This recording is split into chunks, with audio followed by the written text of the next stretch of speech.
All right. Good morning, everyone. I have 9 o'clock, so let's get everyone present.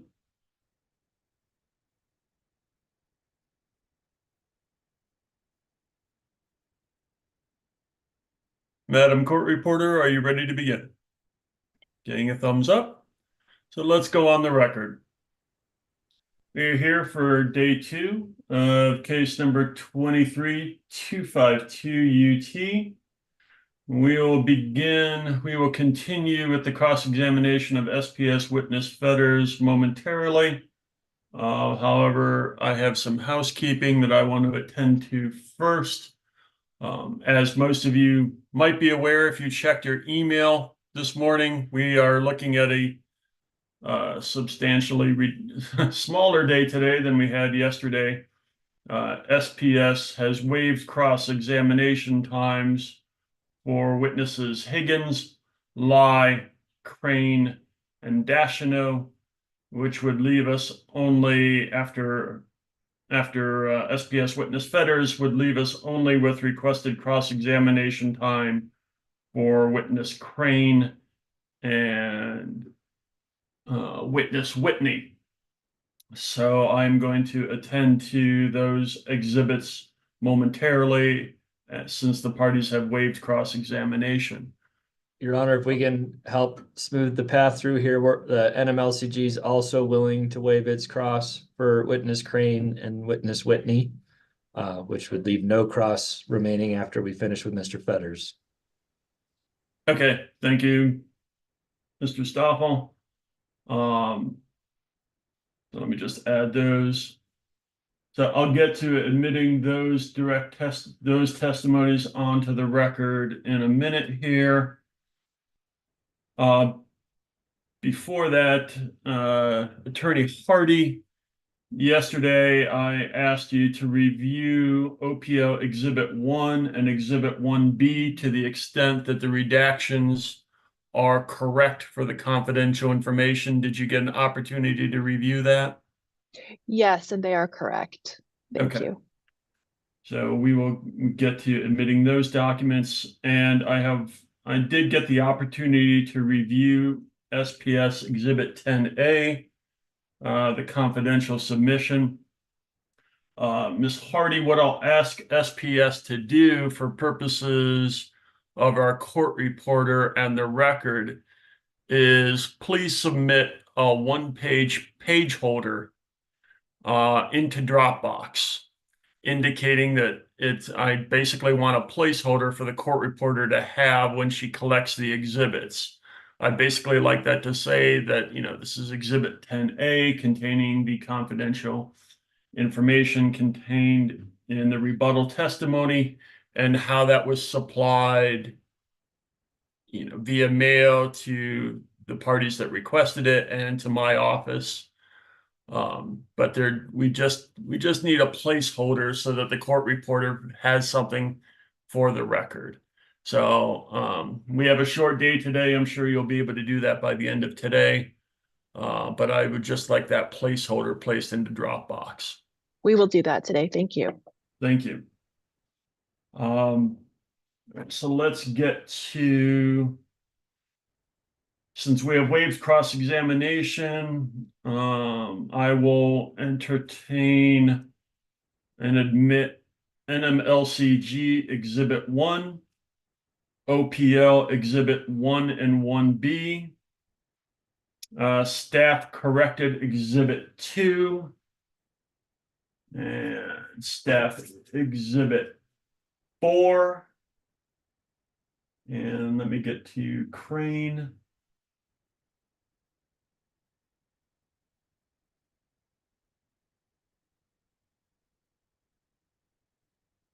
And NMDOJ Exhibit 1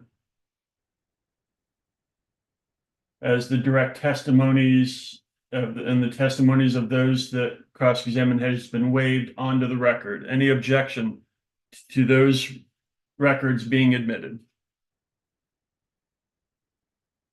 Hearing none, those are admitted onto the record. Your Honor, if I could ask, in the exhibits that we marked and I assume you were just dealing with the confidential portions of Mr. Lee's testimony and attachments.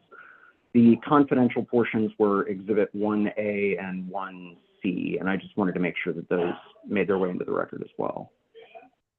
Yes, I confirmed with Ms. Hardy that the redactions supplied were accurate, and she confirmed that. So those are accepted with the redactions. Thank you, Aaron. I'll get into timelines after we end today. But I think in dealing with the concerns that final commission action occur by the May 16th open meeting, I think our timelines are going to be rather fine for getting that action done by then. I'll ask the parties if you want to go by the statutory deadlines for briefs and exceptions, or if you would prefer I do deadlines. But I think either way gives us a clear path to having this resolved by May 16th. With that, are there any other housekeeping matters that I should attend to before we get back to witness fetters?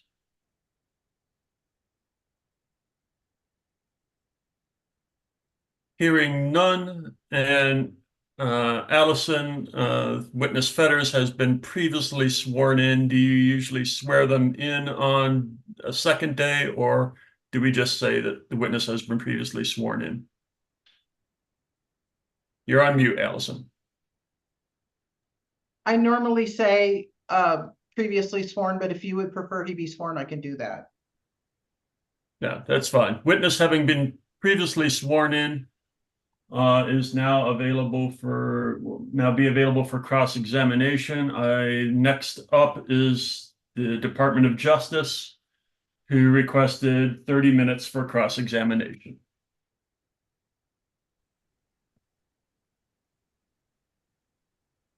You're on mute, Jocelyn. Is that better? Okay. Yeah. Thank you. Good morning, Mr. Fetters. Good morning. My name is Jocelyn Barrett. I represent the New Mexico Department of Justice.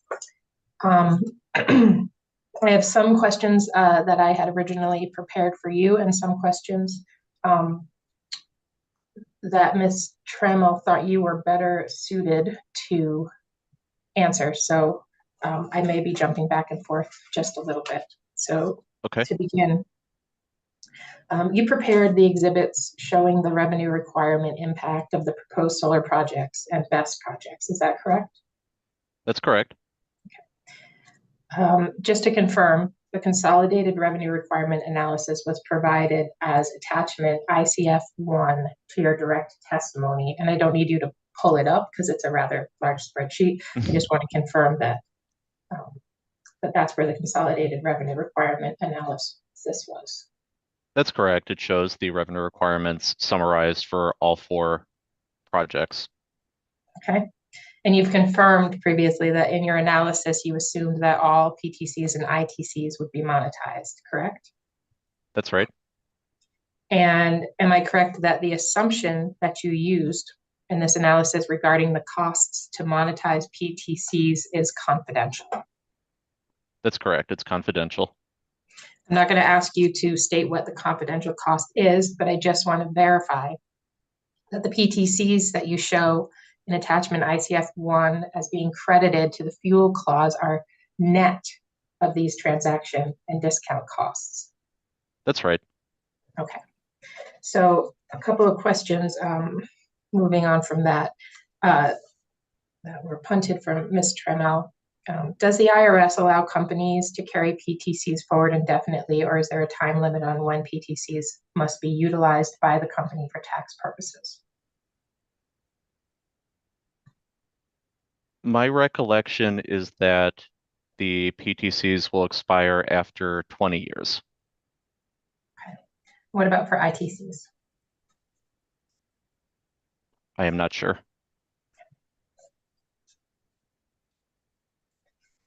If the company doesn't monetize the PTCs and ITCs, is there a current estimate for when SPS would begin to utilize the PTCs and ITCs for its own tax purposes? We haven't done a quantitative estimate of when we would anticipate that to occur, but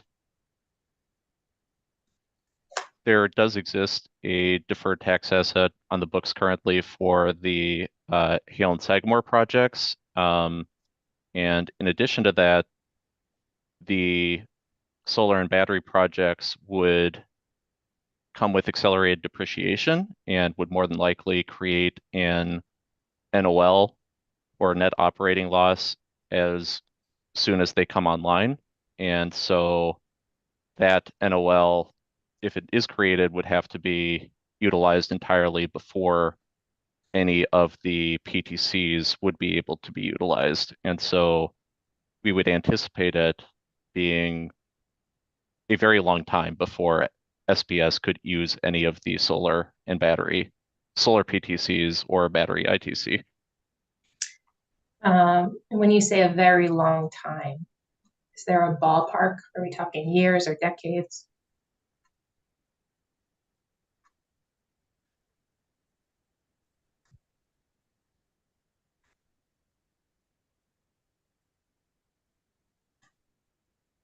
I think after the Hale and Sagamore projects went into effect, it took about 5 years to fully utilize that NOL. And so, there are many circumstances which would influence the size or usage of an NOL. So I don't think it would necessarily be 5 years exactly in this case, but ballpark, that's about what I would anticipate as far as the NOL usage would go. Okay. And again, when you say about, do you think a little bit less or a little bit more? I don't know. Okay. If we can look at your rebuttal testimony, please, page 7.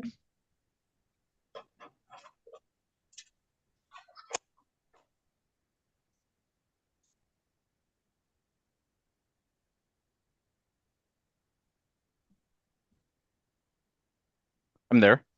Okay, so in lines 3 and 4, you say accumulating unused credits into a DTA, excuse me, is appropriate for financial reporting purposes, and no party has disputed that fact. You see where it says that? I do. Okay, so I want to clarify. Is it not the company's position that is required to record a DTA for unused tax credits for financial reporting purposes? Is that accurate? That's right. To the extent PTCs are generated and they are unused, the DTA would be accumulated as part of accumulated deferred income taxes. For financial reporting purposes. That's right. Is it the company's position that it is required to record a DTA for unused tax credits for rate-making purposes?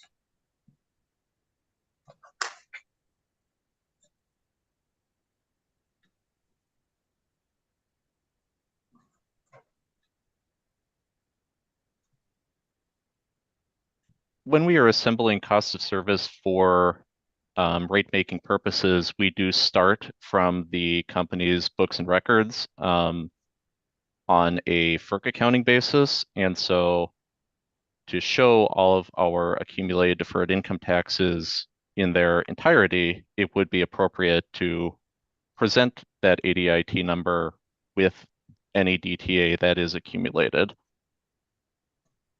So is that a yes?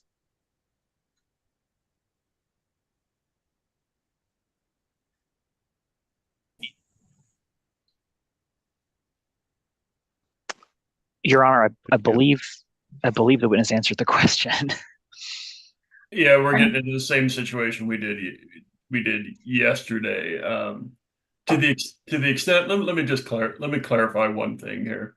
In terms of responses, if a witness is concerned that I am going to stop them from elaborating, I'm not going to do that. So I prefer witnesses respond with a yes or no to the question at first, and I'm going to allow you to elaborate. This is an administrative law proceeding. We're not going to do district court and cut you off after you say yes or no. I So, understand. So I would prefer you answer in a positive, affirmative or a negative first, then I'll allow you to elaborate. So to the extent that Ms. Barrett has asked, is it a yes or a no? I'm going to allow the question. I do believe that you've responded with it, but just for the record, if you can respond with an affirmative or negative, I would appreciate it. Sure. Could you repeat the question one more time? Of course. Is it the company's position that it is required to record a DTA for unused tax credits for rate-making purposes? Yes. Okay, thank you. If you want to flip to page 11 of your rebuttal testimony, please.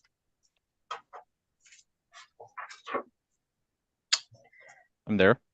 Okay, line 16 through 17, you state, with the enactment of the new transferability provision of the tax code, markets are developing for the sale and purchase of such credits. Can you talk a little bit about that market and how it would work? Sure. I am not a tax expert, but my understanding from talking to the tax department within SPS is that the transfer or sale of the PTCs at this time is mostly occurring through, or is entirely occurring through bilateral contracts. And that is how we would anticipate continuing to sell or transfer PTCs going forward. There is some possibility of a more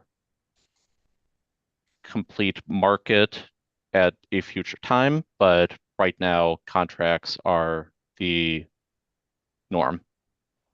Great, thank you. Is there any public information available about the liquidity of this market or the discounts that are being required by buyers? I am not aware of any. We already answered that question. So it is your position that all of the tax credits are going to be monetized, correct?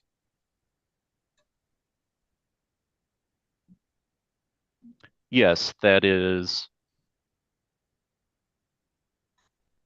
our best estimate of what is going to happen with the PTCs associated with the solar and battery projects. On what information do you base that conclusion? That is based on conversations with the tax department, who have had conversations with potential buyers, are aware of the overall market situation, and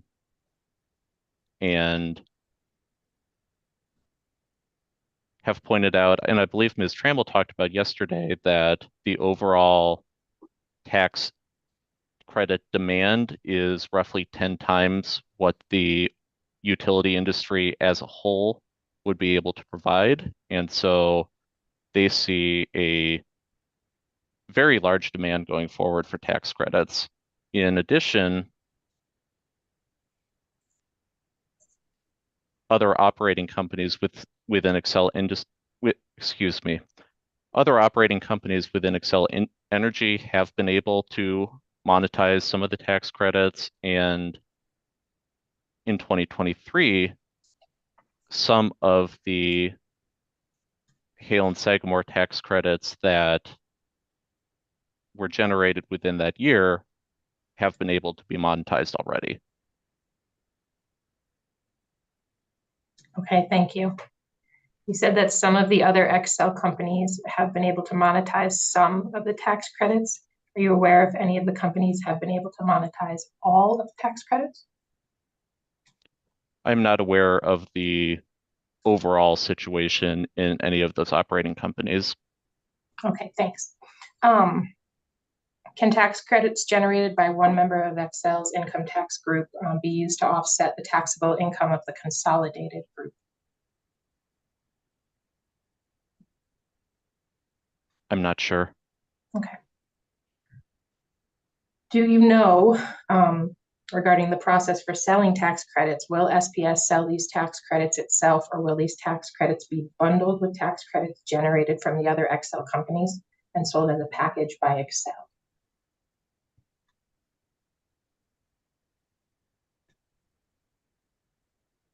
I'm not a tax expert, so I don't know the exact nature of that.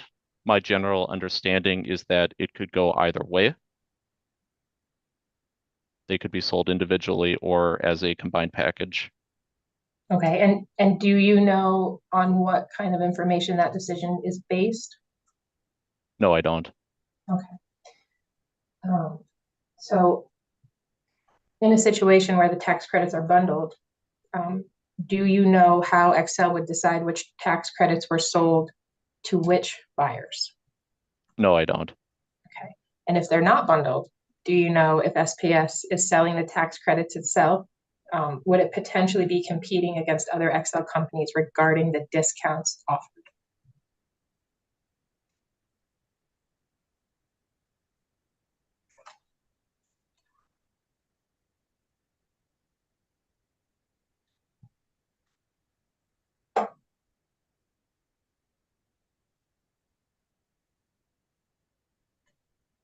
I'm not sure. Okay, so moving on. Ms. Tremmel, and you just said this as well, confirmed yesterday that there's something of a backlog of unused tax credits from Hale and Sagamore. Is that correct? That's right. Okay.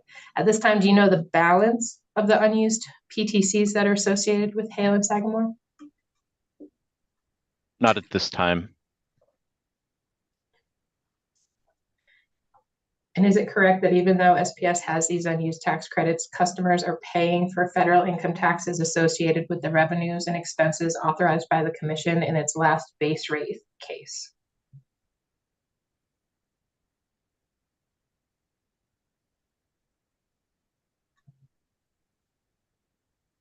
As I believe Ms. Trammell testified yesterday, federal and state income taxes are a part of base rate cases, and so they would be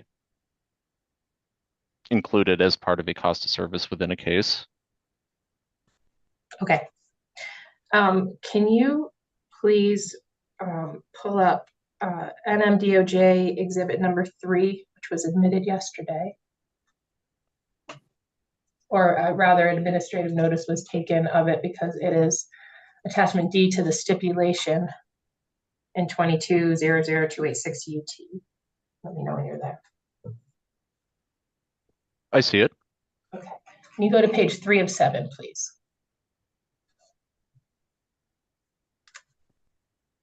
I'm there. And do you see a third line from the bottom right in the center? It shows the current rates include roughly 23.6 million of state and federal income tax expenses. Is that accurate?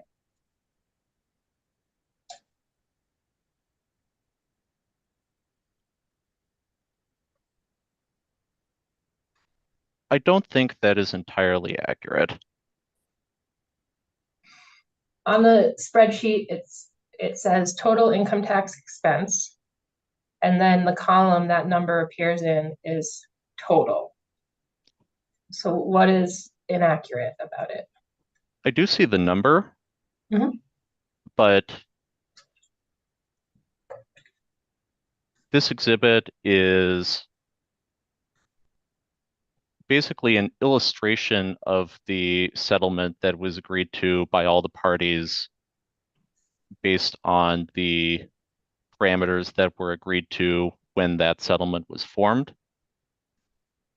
We took the parameters of the settlement that were agreed to and essentially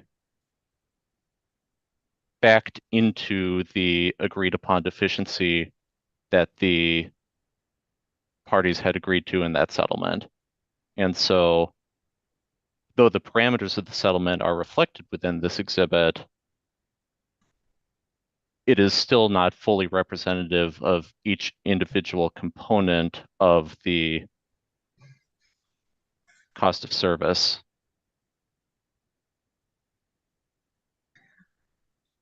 Would you say that number is likely higher or lower than the reality as it stands today?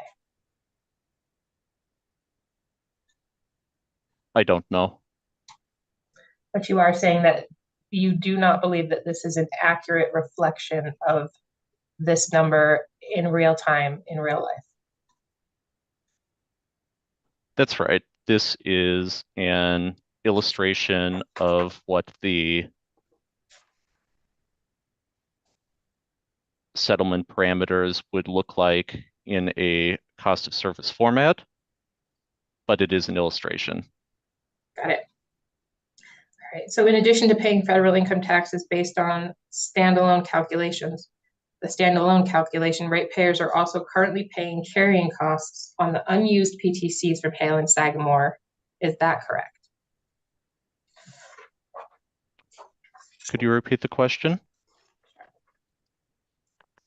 In addition to paying federal income taxes based on a standalone calculation, ratepayers are also currently paying carrying costs on the unused PTCs from Hale and Sagamore. Is that correct? Yes, PTCs are included in rate base with a carrying cost on them for Hale and Sagamore. Okay. Do you know approximately the amount of unused tax credits that were included in rate base in the company's last rate base case?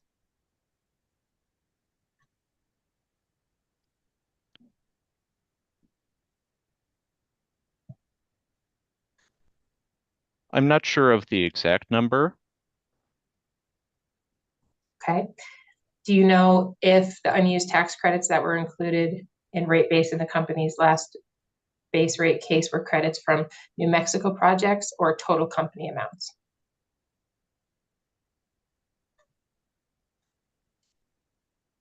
As with many aspects of the cost of service, it would have started with a total company amount. It would have started with PTCs generated from both the Hale project, which is located in Texas, as well as the Sagamore project, which is located in New Mexico, and a total DTA for the total company level would be measured or estimated as it is a future test year.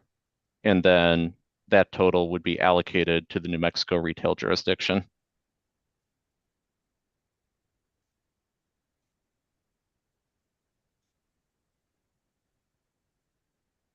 So in the final calculations, are you saying that what was used in the final calculations for that rate base was the portion allocated to New Mexico or the entire company amount?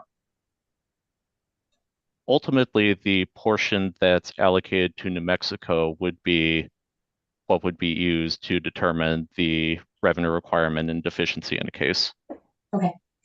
Given the commission's use of the standalone tax treatment for rate making purposes, in a rate case, could the commission reduce the company's pro forma income tax expense by the amount of unused PTCs?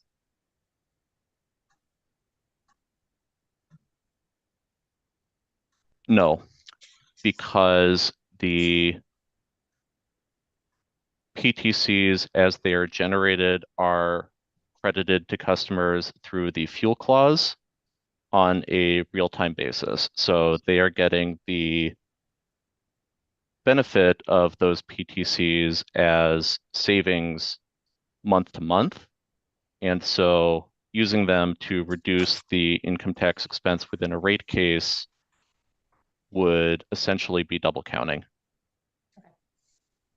Moving on from that, under the current proposal, the company would be permitted to charge ratepayers a carrying cost on the DTA that results from any unused tax credits. That's correct?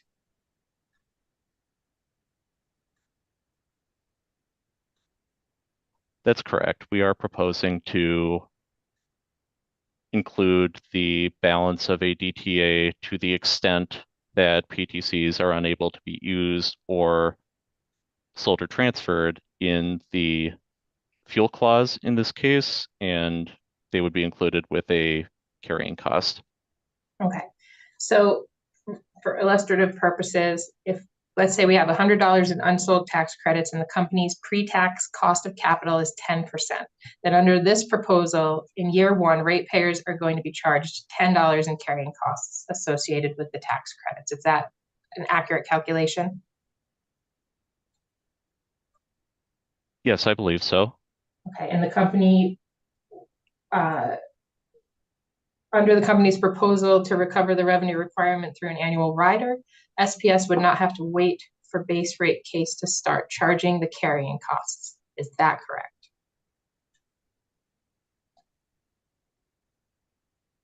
That's correct. With the company's proposal to include the cost of the facilities in the RPS rider, the PTCs would start being credited to customers as soon as the projects go into service, and so the DTA would start accumulating or not accumulating if able to be used or transferred at that same time.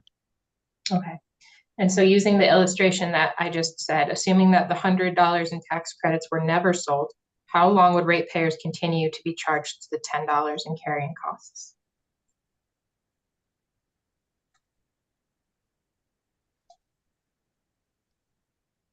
If they were never sold, they would be included in the fuel clause until they are able to be used by the company or when they expire. When do they expire? My understanding is 20 years. 20 years, that's right. Okay, so moving on from that. I want to ask you a few questions about attachment ICFR1, and that's attachment to your rebuttal testimony.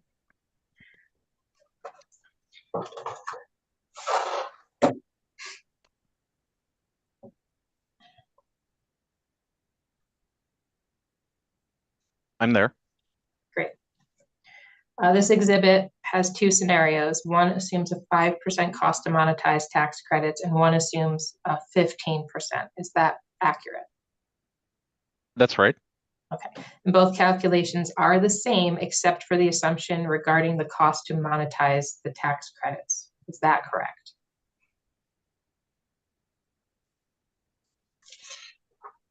That as well as the flow-through effects of that, but essentially, yes, that is correct. Okay, so on page one is the 5% example, correct? Correct. Okay. And the cost to ratepayers of monetizing the tax credits is on lines 4 through 7 of page 1. That's accurate? That's right. And lines 8 through 23 assume that no tax credits will be monetized, and instead SPS will recover a carrying cost on the DTA resulting from the unused tax credits. Am I reading that correctly? That's right. And the revenue requirement associated with those carrying costs is on line 23, yes? That's right. Okay, so do you see where it starts at 834,851? Increases each year so that by the end, in 2037, ratepayers would be paying over 12 million in carrying costs and related taxes, assuming no tax credits are monetized, and assuming that the commission allows SPS to charge ratepayers carrying costs on the unused balance. Am I reading that correctly? You are reading that correctly for this example, but it should be noted that the KWH in this example, as well as the transfer cost, are both illustrative. And so, though this exhibit does show the accumulation of a DTA over time, the 12 million on that line is not representative of what ratepayers would actually pay in this situation because the KWH and the transfer rate are both illustrative. Understood. But this is just showing the mechanism by which, the numbers may not be reflective of real world, but this is just showing how it would be calculated, correct? That's right. Okay, so on line 10, it shows the after-tax carrying costs or operating income each year, correct?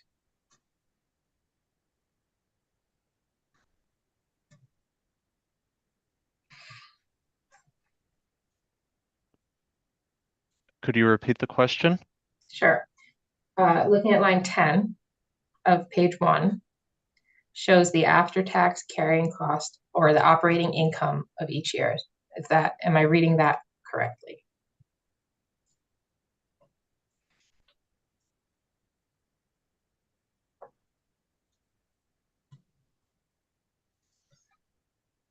That line would represent the carrying cost before accounting for income tax.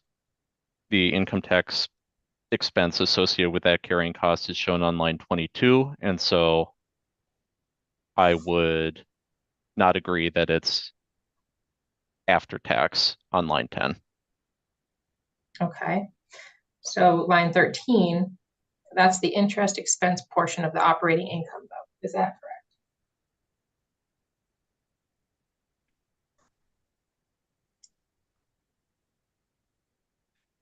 Yes, that would be the interest deduction for what would not have income taxes paid on it. Okay. And last one. So if you go to 14, line 14, this is the amount the shareholders would earn each year just on the DTA carrying charge if no tax credits were monetized in this example, and if the company is permitted to earn a return on the balance. Am I reading that correctly?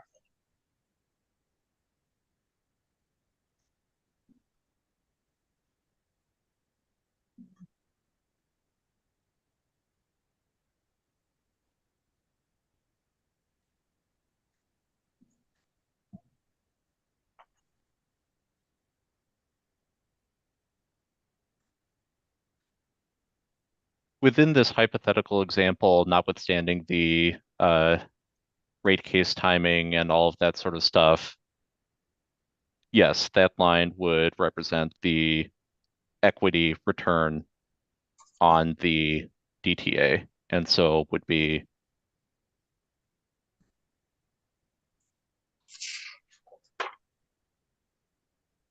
associated with shareholders. Associated with shareholders. It's the equity portion of the after-tax operating income. Yes? That's right. Okay. This exhibit is based on an assumption of 300 million kilowatts being produced in 2026 and then 400 million 2027 through 2036, correct? Kilowatt hours, but yes, 300 million kilowatt hours in 2026 and then 400 million in 2027 through 2035 with a drop off in 2036 as the PTCs are only generated for the first 10 years of a project. Got it.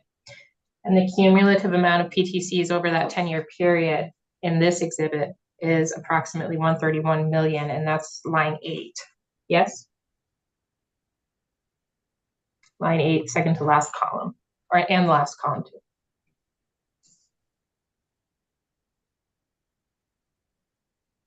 That's correct. Okay. In preparing attachment ICF1 to your direct testimony, did you assume a different amount of kilowatt hours in the revenue requirement models than you did in this example? Yes, the kWh or kilowatt hours that would be included in my attachments, my direct testimony would be based on the actual expected generation of each facility, and ICF1 would show the sum of the PTCs generated for all of those facilities. Do you know the number of the kilowatt hours you used as an assumption in your attachment to ICF1? I don't recall. I would have to look. Is it reflected in that exhibit?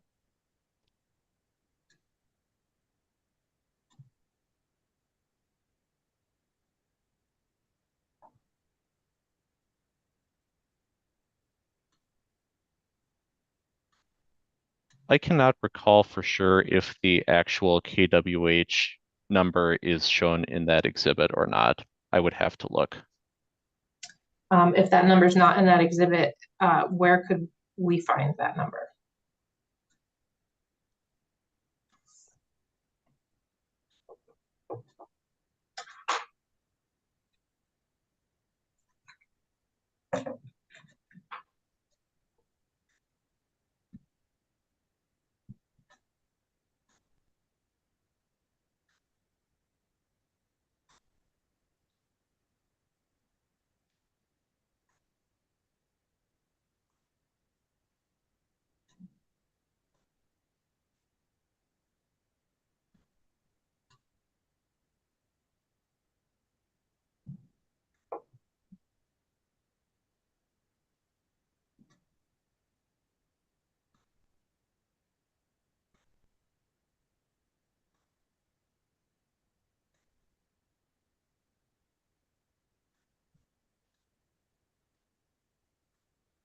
I think that number would potentially be within Mr. Elsie's testimony as he talks about the overall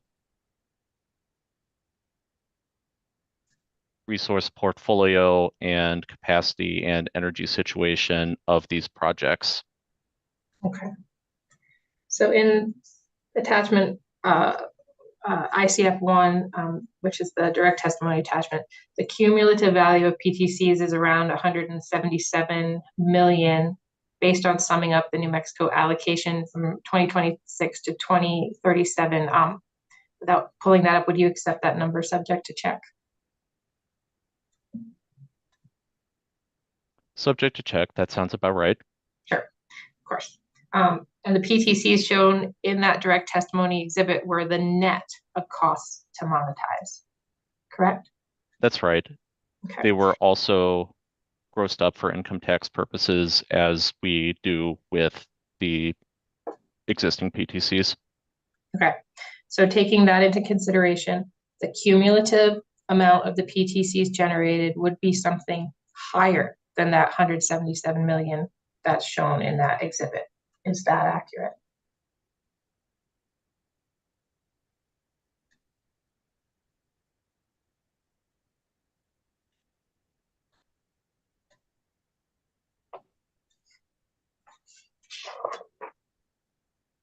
I do not believe so, because even though the transfer costs are included, and so the gross PTCs without reflecting the transfer costs would be higher than that number, it also has the income tax gross up included in it. And so the PTC balance before grossing up for income taxes, which is something that's done when we credit them back to customers, would be lower than that number.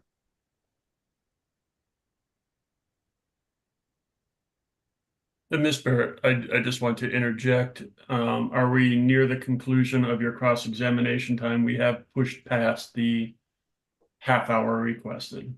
I can move on, and I just have a few more questions. I'll move on from this, and I should maybe 5 minutes. Yeah, let's expedite it. Okay. Can you confirm that you testified in response to Mr. McMillan that showing 100% success rate of transfer of the tax credits makes the CCN, quote, more attractive, or words to that effect yesterday?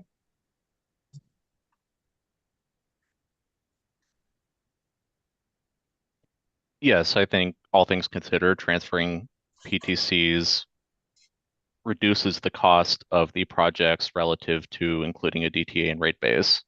Okay.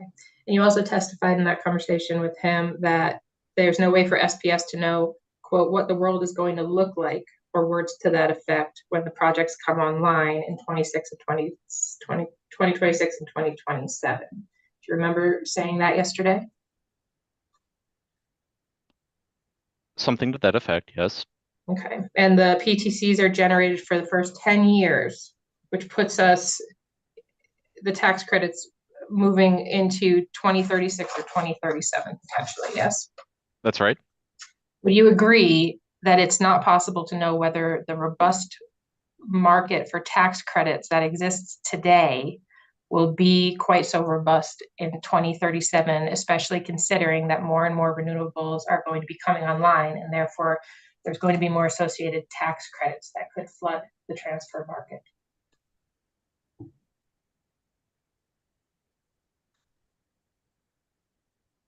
I agree that there are many factors that would influence the size or robustness of the market going forward, but based on the sheer demand for tax credits that, based on my conversations with the tax department, we know to exist as a company,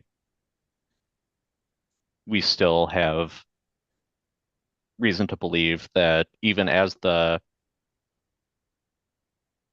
renewables, more and more renewables come online, there still should be a market for those going forward. But you agree, do you not, that it's reasonable to expect that there's going to be more renewables coming online moving into the future as we're moving toward a carbon-free future? I agree, that's likely. And that there's going to be associated tax credits with these renewables that the companies putting these renewables online can choose to transfer? Yes, I don't know the exact provisions of the Inflation Reduction Act as far as how long the PTCs will continue to be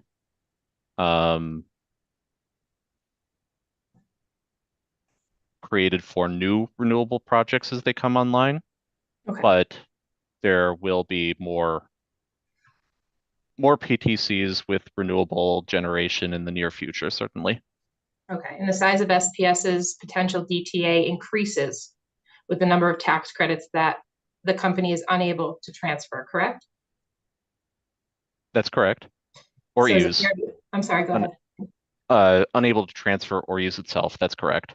Okay, and is it fair to say that the carrying costs that are associated with the DTA could potentially balloon to an extent that is currently unknowable by the company?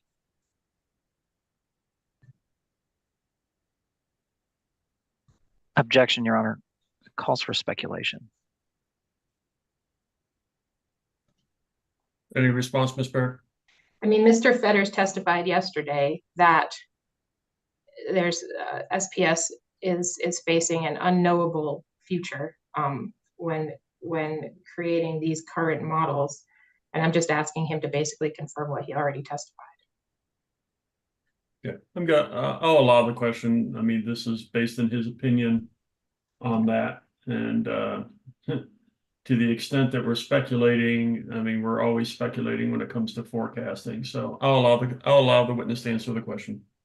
Okay. Could you I'm repeat almost the done. question? Do you need me to? Yes, of course. Yes, please. Is it fair to say that the carrying costs that are associated with that DTA could potentially balloon to an extent that is currently unknowable for the company? I don't think it would be unknowable. We certainly do not know with absolute certainty what the tax market is going to look like, but we have, based on the company's experience thus far, good understanding that there will continue to be a market going forward. And in addition to that, though I do not know it at this moment, the KWH of the project are generally known, and so there is a limit as to how large the DTA will get based on just how many PTCs are generated. Okay, this is my last question, and this is carryover from Ms. Trammell. Ms. Trammell testified that the company is guaranteeing that the projects included in the application would be completed for the cost of $768.4 million that's shown in the application. Does that mean that if the project costs exceed $768.4 million, shareholders will be responsible for any overage? Objection, Your Honor. Basis of the objection? Misstates Ms. Trammell's testimony and assumes facts not in evidence. Okay, can you elaborate on what you feel the testimony was, Mr. Leahy? Sure. I believe that Ms. Barrett's question assumed that Ms. Trammell had said that the company guaranteed certain rates. Ms. Trammell's testimony was that under Rule 580, there were certain certificated costs that were associated with this project. That is not the same as a guarantee as characterized by Ms. Barrett. Yeah, I think we're getting crisscross a little bit here. I think she was saying that I don't recall her asking about guaranteed rates. I think she said guaranteed costs. Let me correct that. Yeah. Certificated costs under Rule 580 are what Ms. Trammell was testifying about, which is different from what Ms. Barrett characterized. Okay. So with the clarification you just provided, I'll allow the witness to answer in his opinion, subject to that clarification. No, I do not think Ms. Trammell's testimony indicated that any costs beyond that level would be borne by shareholders. Is it the company's position that those costs will be borne by shareholders? No. That's all my questions. Thank you for your time, and thank you, hearing examiner, for allowing me to go over by it. Thank you. Next for cross-examination, we have staff, Mr. Bogacco. Mr. Hearing Examiner, I know I revised a giant 10 minutes, and if you can believe it, I think all my questions are asked and answered now. So I'm going to dispense with the need to cross Mr. Fetters, and I thank him for his attendance. Thank you. Okay, thank you. That concludes the requested cross-examination time. Redirect, Mr. Leahy. Mr. Hearings Examiner, SPS has no redirect at this time. Okay. With no redirect, the witness is excused. Thank you. And with the parties having waived cross-examination of the remaining witnesses, this concludes the evidentiary period of our hearing. Let's talk quickly about timelines. I would expect the transcript would be finished close to the end of the month. Obviously, once that is completed and downloaded, briefs are due 20 days. So kind of looking at briefs being due roughly around March 18th, give or take, depending on when that transcript is filed. Response briefs are then due 13 days later. Essentially what I like to do is wait until I see the exact date that the transcript has been filed, and I'll make an order just clarifying those dates. But I don't think, unless I hear from a party right now that they would like additional time from the statutory deadlines, I think the statutory deadlines here will be sufficient for our purposes. So I don't feel the need to extend those any further. I think we're hitting a period where everyone's workloads are getting a little bit back more to normal. So I think I'm going to stick with the statutory deadlines. But once I see the transcript has been filed, I'll put out an order just clarifying what those deadlines are.